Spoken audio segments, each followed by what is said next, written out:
Greetings, my audience. Hello. Before I start my review, I would like you guys to subscribe to my content to grow my subscribers. And, I want you to like this video by hitting the thumbs up. And feel free to hit the comment section if you have any comments you want to express. I'll leave the comment section on now in the video that I make now per video. I always used to do that though, old videos. Just mentioning that. And I'm reviewing the Iron Man trilogy with Robert Downey Jr.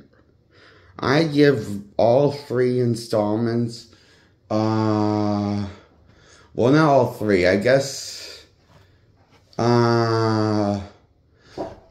I give the Iron Man 2 a 7 out of 10, Iron Man 1 and Iron Man 3 a 1 out of 10, because Iron Man 2 is at least entertainingly bad. Like a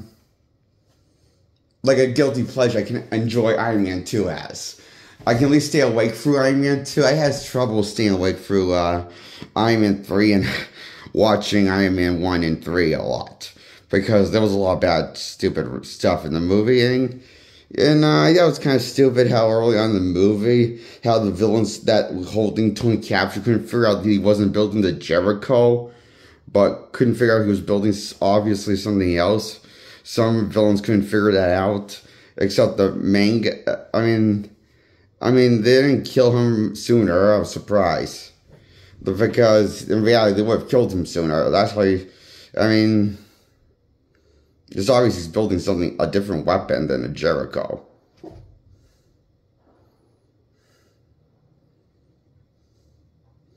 Yeah, they interrogate them in the movie, but they still let them work. And, yeah, I just think it's a little stupid writing. How, they weren't, the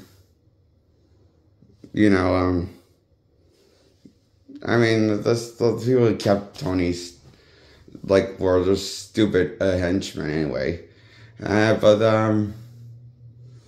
Also, I thought it was kind of weird how Obadiah was out of nowhere the main villain. He wasn't a bad main villain, but it was still weird, like a forced plot twist in the movie, it felt like, to me.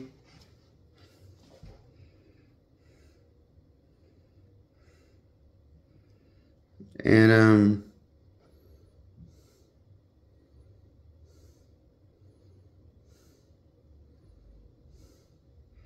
yeah.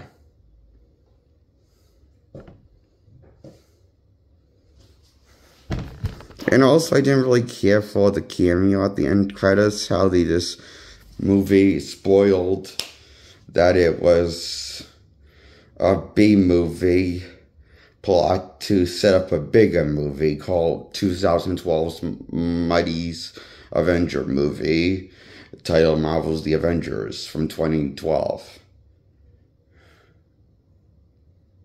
So that way, the first Iron Man movie was made. Spoiler alert. The credit spells it out for ya. And post-credit scene. When Nick Fury comes into the camera, as played by Samuel Jackson. And he just straight up says the word Avengers. Initiative. And he wants to talk to Tony about it and recruit him, basically, it seems like. And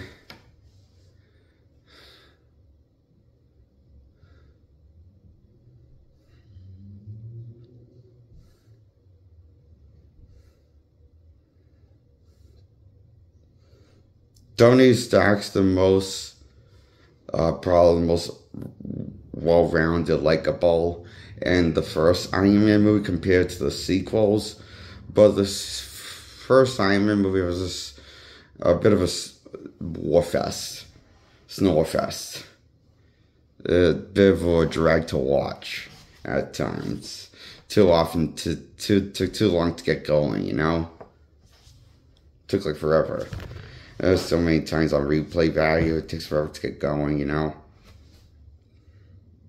Iron Man 3, on the other hand, was a better movie, I thought. Because it just gets going to the bullshit right away. Where's the writing and action?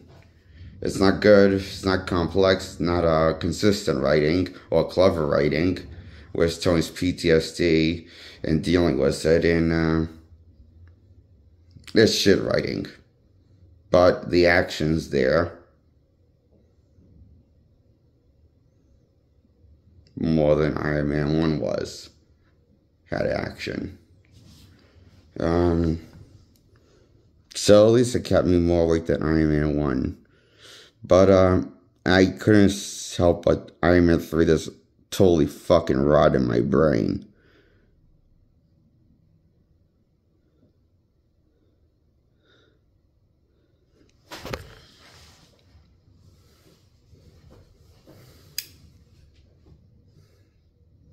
Like, to Lady in the Water, and they Shyamalan levels rotted my brain. Of Iron Man 3 felt like that much. Rotting brain cells were dying off that I didn't probably needed. But, or needed, I don't know. Because this movie made money, so I could be wrong of needing those extra thinking cells of the movie for Iron Man 3 that this movie rotted. Because all 3 Iron Man movies made a shit ton of money back. And getting a cult following somehow. A big following. Cult following, you know? Each fucking one.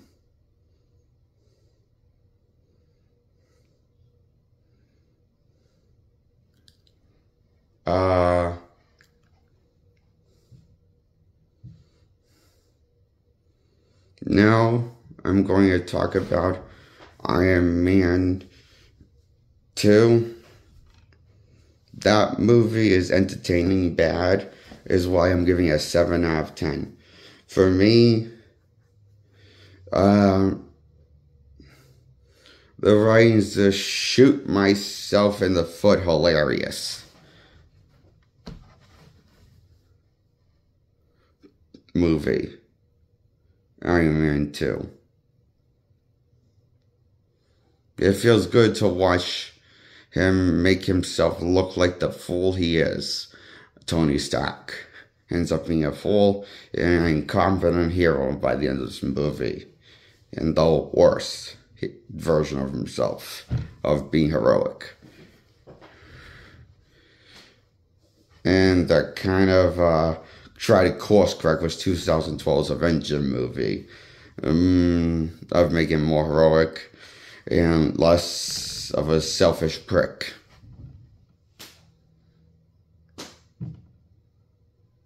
And do a better job at doing under stress as hero duty, you know? And less of a slacker, but this one he's a slacker of a hero. You know, occurs to me. Tony's writing in the MCU, known as Marvel Cinematic Universe, standing for short for MCU. Tony's writing within the MCU from Iron Man 1 to Endgame is the most messed up, inconsistent writing for character growth. Next to Rey Skywalker, who was Rey Palpatine by birth name in the Skywalker sequel saga to Star Wars with Rey. That's how bad character Tony Stark is in his own movies and in the spin-offs of Avengers. The only time he wasn't bad was maybe the last moment when he died after he fried himself was the Infinity Stones. That was his best performance as Tony. That made me like him. Almost made me want to forget his shitty run as Tony Stark. That he gave the charm of Scrappy Doo with Tony Stark and Jar Jar fucking Binks together is what he feels like the hybrid of. His version of Tony Stark is just the most annoying, constantly annoying universe brought to the big screen for comedic relief. Oh, and it doesn't shut it the fuck up, ever. That's how annoying Robert Downey Jr.'s Stark is. Off with his head. He sucks as Tony Stark. And you guys suck for liking him.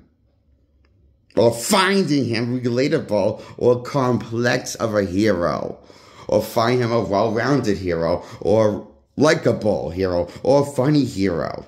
Or annoying, but then found him just at the most, or I just don't know why people can hate Scrappy-Doo and Jar Jar Binks. There's people that can hate Scrappy-Doo and Jar Jar Binks, but not Robert Downey's version of Tony fucking Stark. Specifically his version only. I'm talking about that's annoying. Played by him. Because I hate Robert Downey. I don't have anything against the Tony Stark source material or the cartoons I've seen him in with Tony Stark. I just hate Robert Downey. The actor. He has no charm to his shitty role as Tony Stark.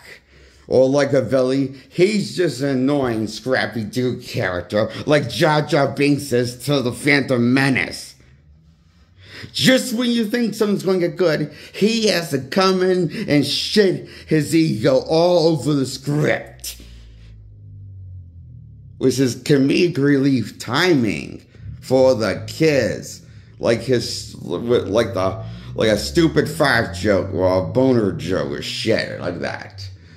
Dumb shit that your dumb retard friend would probably get a kick out of. Because he hasn't finished developing his brain. Past the age 5, probably. He probably forgot to develop his brain before. He's probably one of those people Tony Stark comes across as one of those people that forgot to develop that sense of humor past 4 years old. Like he feels like he has a sense of humor of a 3-year-old would have. I know that because I used to have his sense of humor at 3. Find his shit funny if I was a 3-year-old. Because I remember being that 3-year-old that finds that shit funny.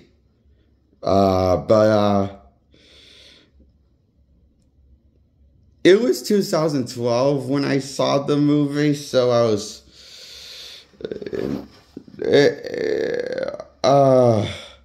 this movie came out in 2012. The Avengers movie came out in 2012, and the Trolls... What was I reviewing? What was I talking about? Oh, yeah. The point is, Tony Stark's Robert Downey's version sucks. His sense of humor is joke shit. Unless you're the age 3 years old, then it's genius, comedic gold, writing, of course the Rugrats, comedic timing show in Rugrats, 3 movies they made, I think, counting the William Thornberry's crossover movie. So, what was that called? Rugrats Go Wild? Yeah. Even the title's a joke. Get it? As in Rugrats Go Wild. As in Girls Gone Wild. That porno flick that I've heard about. I heard that porno. I heard that's a porno flick. Never seen it. I just heard of the name. I just realized that the Rugrats Gone Wild is just an adult joke for the adults. In joke. That's dirty. For a children's film. Marketed to. Rugrats and Wild Thornberry's crossover called Wild Go Wild. There's a crossover between Wild Thornberries and the Rugrats franchise. That's the third movie, was Rugrats. And the second movie was the Wild Thornberrys.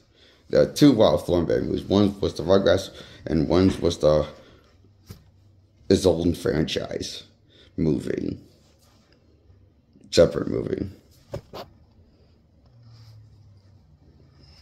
The Rugrats and Wild Thornberrys was Nickelodeon Shows franchise, released back in the day on cable. That's what I'm referring. Basically, I'm trying to say, to bring this up because Tony Stark humorous, like, writing is that kind of level of shit. Writing. Childish, stupid writing. He's no comedian. So he should shut up because he sucks at it. Ugh.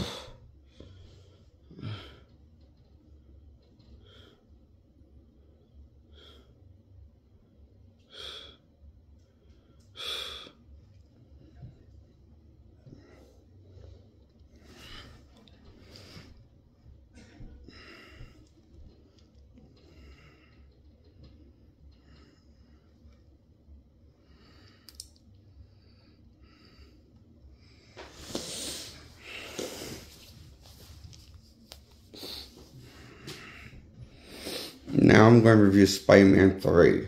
I give that a 7 out of 10. I give Spider-Man 2 and 1 out of 10s. Because simple, they suck. Unwatchable for me. Spider-Man 3 is kind of an enjoyable mess, even though I still don't care any about the characters. I find a good chunk of it to laugh at. Including everything with the black suit of Spider-Man. Even his jazz dance. That he dances in the movie. When he's taken over by the black suit symbiote.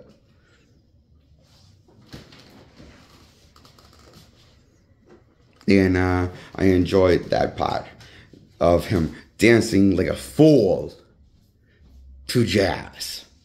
And I found that funny. And I found the fact that he bitch slapped Mary Jane after that was funny too. It probably wasn't supposed to be funny, but it was funny shit. His black suit demeanor taking over his body with the power of music and bad dancing. Like a retired fool. Dance, monkey, dance.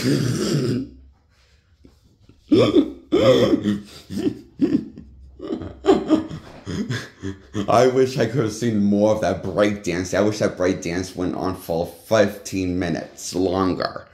Or 20 minutes, 5 minutes longer. I wish the whole movie was a breakdancing musical number. The whole movie should have been a dance musical when he's like, he should have danced the whole time in the black suit. When he's been taken over the black suit, like, he should dance more often like that when he's dressed in the black suit. Think about how cool that'd be. And funny shit. It would be comedic gold. Like Dave Chappelle shit up there was writing. Or Weird Al Yankovic's classic take on Peter Parker's Spider-Man parody song. When he's rehearsing the plot of the 2002 Spider-Man flick. The whole plot. And poking fun of how retarded the stupid movie was.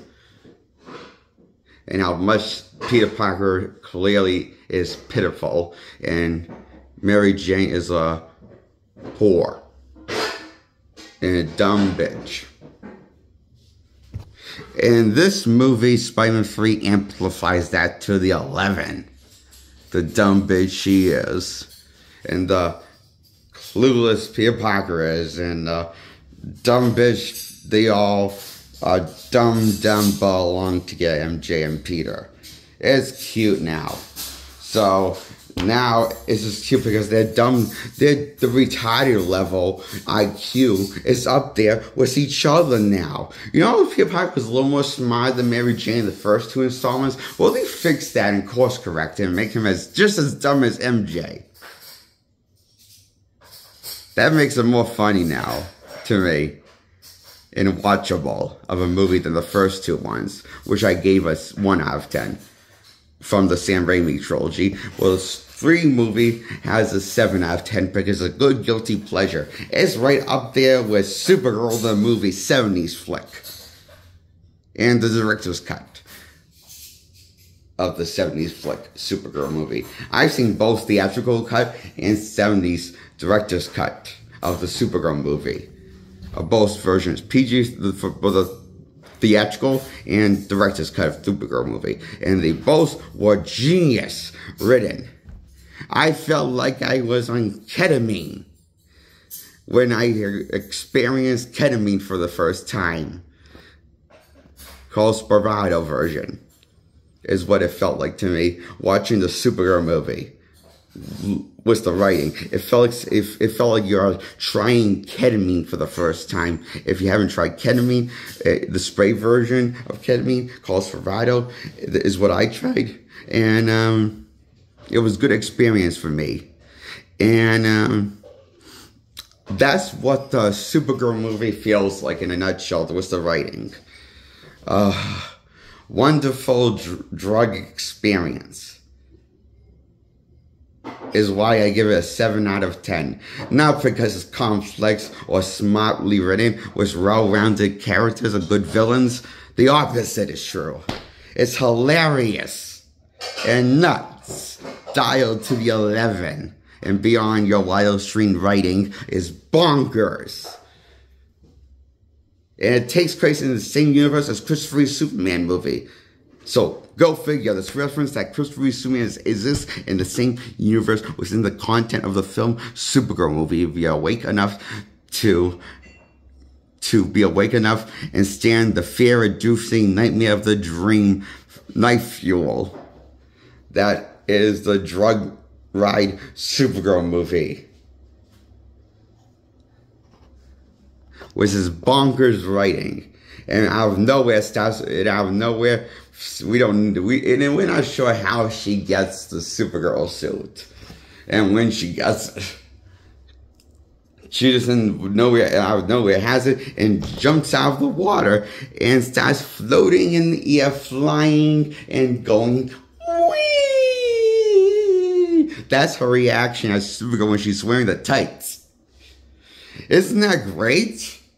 This is clearly what you wanted from Superman's cousin, Kal-El. Kara, her name is. Yeah, Kara, Superman's cousin, and yes, they use the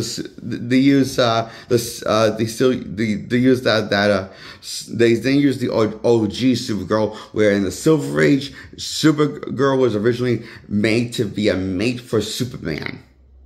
Female mate for Superman, and then that Supergirl died, and shortly, and then the other Supergirl is Kara that was Superman's cousin, and that was the second Supergirl that got more well known and got popularized in comics and in the movie that this movie did adaptation of, and the Supergirl TV show did adaptation on, but more faithful of a story was the source material.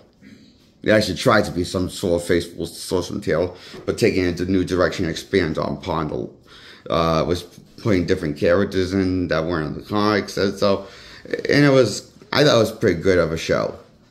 I give that show at least the first 2 seasons I've seen. I give the first 2 seasons a 10 out of 10. This movie I give a 7 out of 10, including the director's cut of Supergirl movie. And that's my review on the Supergirl movie, is why it's nuts. And which one is better and more worth your time? The show, obviously. The show was actually clever and actually had good action, and it felt like a comic book show brought to life. And I enjoyed the characters, including Supergirl herself, as in her persona and also her superhero persona. And I like also season 2 brought into the Superman for a few episodes to team up with Supergirl. And I like the guy that played him. And I like the fact that he got a series of his own, with his own version of a different Superman to play, the show's called Superman and Lois, written for 4 seasons or to 3 seasons, I think. And yeah, that was how many seasons it made, 4 to 3 seasons, I think. Haven't seen the show, but seen clips of the show. Looks pretty cool. Want to see it sometime. Planning on binge watching it and the rest of the show, Supergirl. Getting around to it. Gotta do that. But there's other things I want to binge too. Like Black Lightning show. And also season 2 of Luke Cage. And season 3 of Daredevil. I want to binge watch. I haven't seen season 3, but I've seen the first 2 seasons. I enjoyed the first 2 seasons. And I guess I enjoyed episode 1 of Born Again. But it wasn't as good as the first 2 seasons. With the writing and the action. And the pacing. But then again, what can you expect when it doesn't have the same team of writers that worked on the first 3 seasons of the original show with Born Again? They had a different writing team, so it's going to be a different. It's bound to be a different type of quality, right?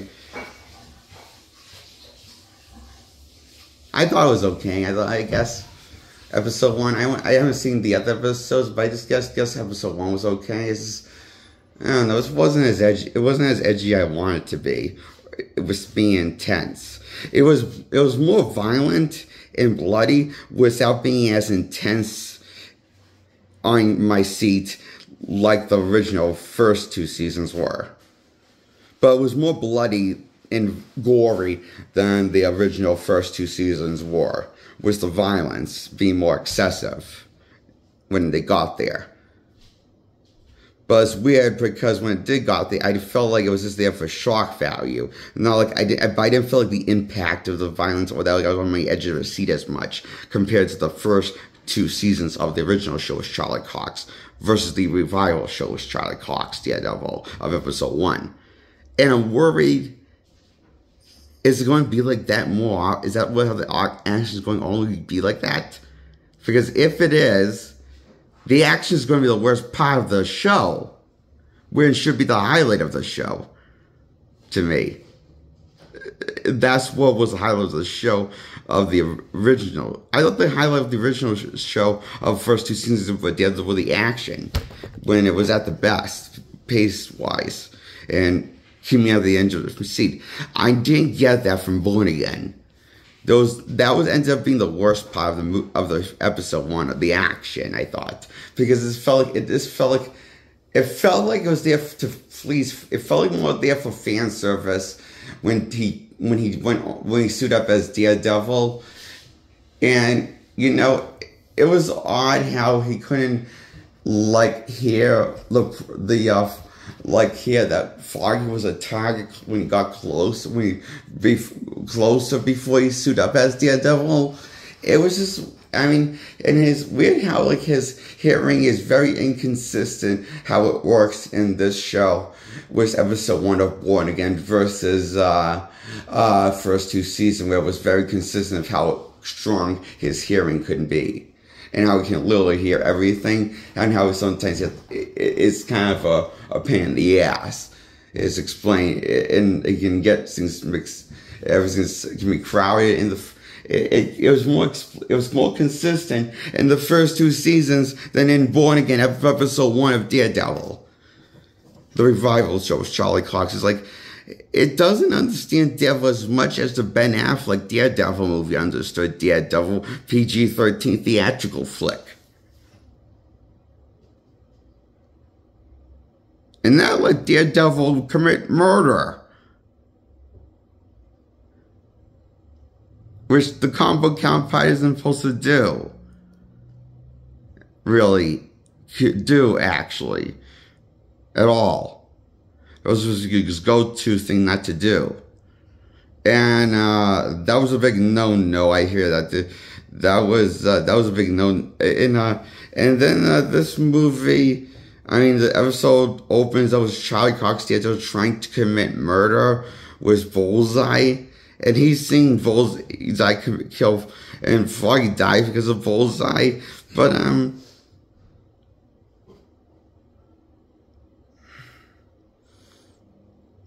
not sure. It's kind of fantastic if he tried to kill Bullseye or not. It's not really explained vaguely if his Bullseye trying to kill Bullseye was intentional or not, or was he just, I don't, I mean, anyway, that's my thoughts on episode 1 of Born Again.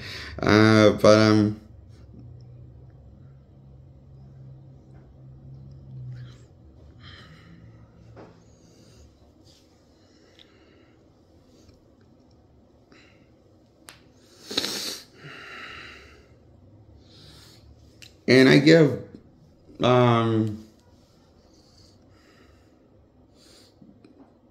Supergirl movie a 7 out of 10, and the TV show of Supergirl, first 2 seasons, 10 out of 10, and Daredevil season 1 and season 2, 10 out of 10, and Born Again, I gotta keep watching till I make my final opinion and review that and give my final verdict on it, what it is.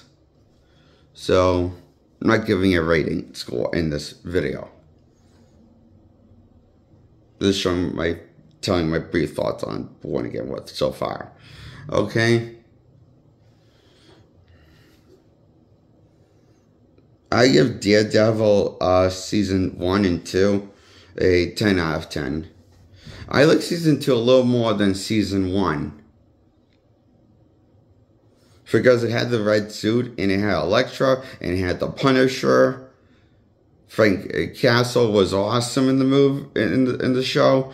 He felt like he had character arc. He not just in there for fan service. So the Elektra and Daredevil had a new costume, had his red costume that in season 2, finally, and I enjoyed his newer red costume. That's improved red costume with season 2.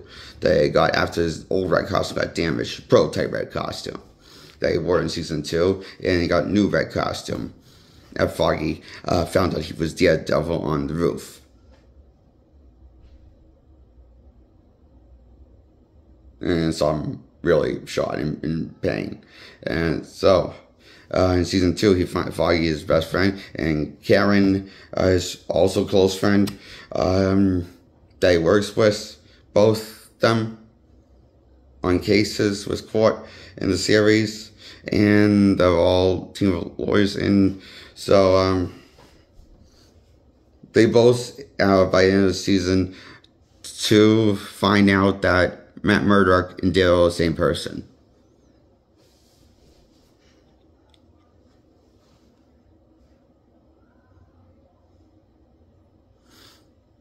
Now I'm going to talk about the Defenders show, because the Defenders show was pretty cool. Because the reason why I'm going to talk about this, because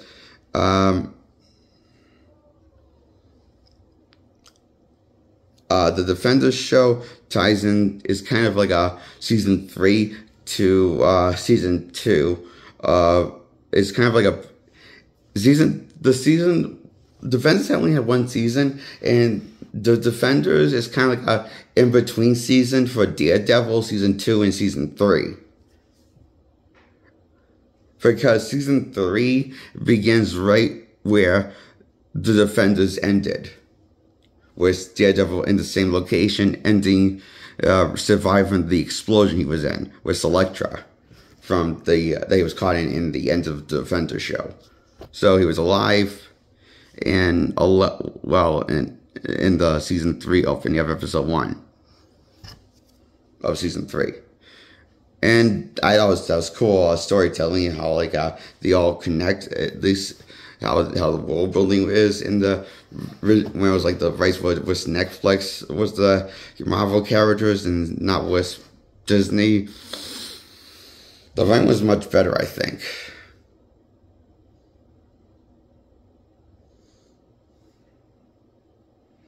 Before Charlie Cox got to Disney, got the hands in Disney, Charlie Cox got in Disney's hands. It was his character. Now it just makes me sad thinking about it, kind of where his character is now. That's like, it's in a universe that he's too good for, his version of Daredevil, and that didn't really treat him good the first time for his first outing in his universe on She-Hulk. And they tried to course correct with Born Again, but it wasn't quite the same with Daredevil writing from the first two seasons were, or a little season 1 or season 3 of I've seen, or even the Defenders was the writing on Daredevil. Like, I feel like Marvel, Disney don't understand the character as well as they think they do, compared to when it was being done by was the original writers that were working on it at Netflix. It was the original 3 seasons of the show they worked on. And so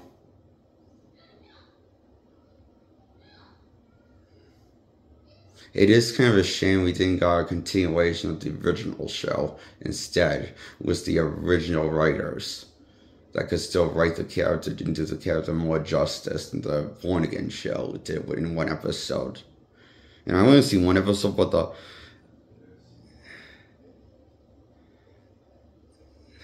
not much stakes didn't got set, and there's not really any danger in the show or excitement. Everything's laid back, without a world without stakes and danger that needs Daredevil. Is what it kind of feels like in the Daredevil Born Again revival show of episode 1 a lot of the times. Because he's retired a lot of the time in the episode 1.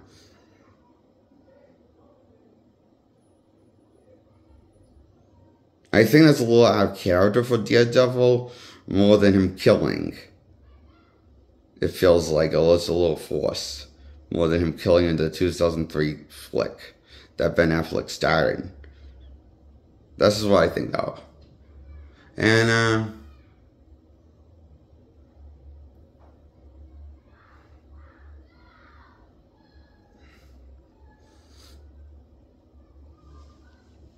I give the Defenders show a 10 out of 10. Season 1 and 2 of Daredevil a 10 out of 10.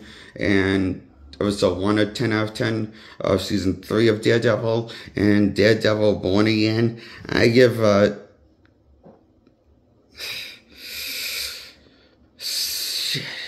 don't know, an 8 out of 10 or a 7 out of 10. It's not that great of a flick of an episode. Of the episode is not off to a good series, not off to a good stuff. It's like there's no stakes yet. There's no dread of the world needs Daredevil to save. No reason for Daredevil to be in the show so far. It feels like, but it feels like there's plenty of reason for Fisk to be in the show. Wilson Fisk, it feels less like an afterthought than Daredevil, who the show's who's the show's named after. But I feel like people put more effort into bringing Vince D'Onofrio back into the role of the Kingpin and having him be a force for the plot of episode 1 and have him be reasons to be there. And he's more interesting than how they wrote Daredevil compared to Daredevil. I mean, Daredevil, Matt Murdock, his performance, someone just doesn't live up to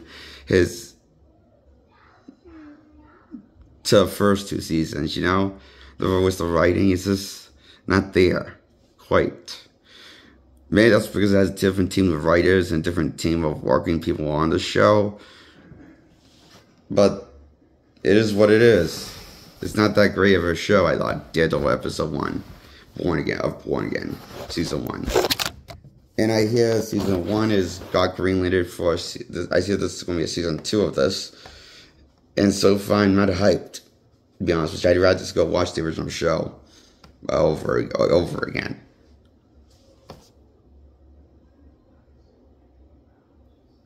So, yeah. That's my thoughts on Daredevil 1 again. And Charlie Chalk's career on Daredevil. And in a nutshell, in this video. Goodbye. Subscribe. Hit the thumbs up to like this video, please. And comment below if you want to feel free. Comment below. I leave the comment section on. Goodbye.